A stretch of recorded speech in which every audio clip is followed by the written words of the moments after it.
Good evening. It's my pleasure to share a speech entitled, Never Compromise Your Self-Story.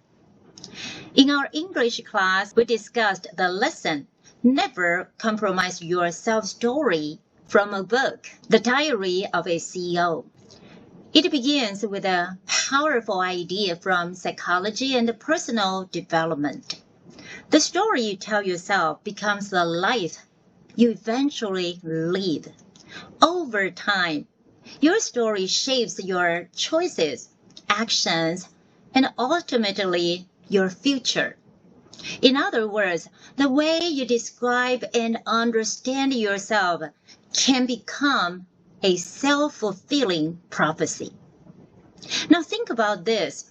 If our self-story shapes our lives so powerfully, we need to ask an important question.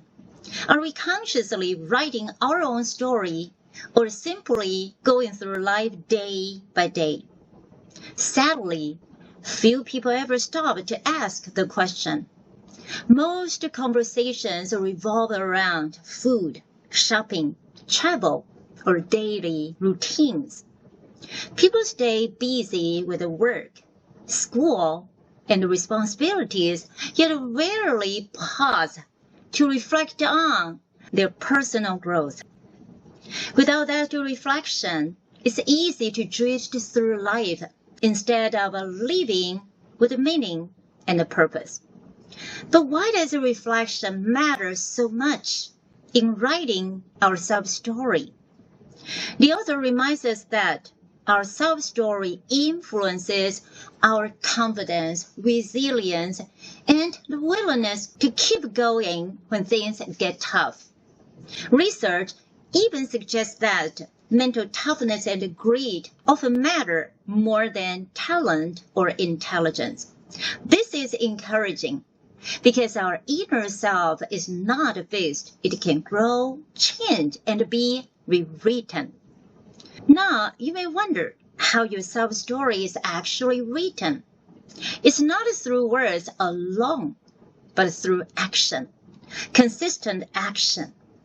Every time you show up, do your work responsibly, keep a promise, or try again after failing, you gather evidence about the kind of a person you are becoming.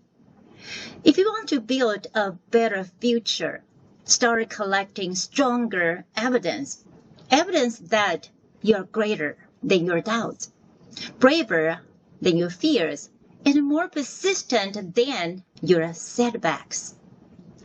That's why you never compromise your self-story. The story you choose to believe about yourself today will become the life you live tomorrow. Thank you.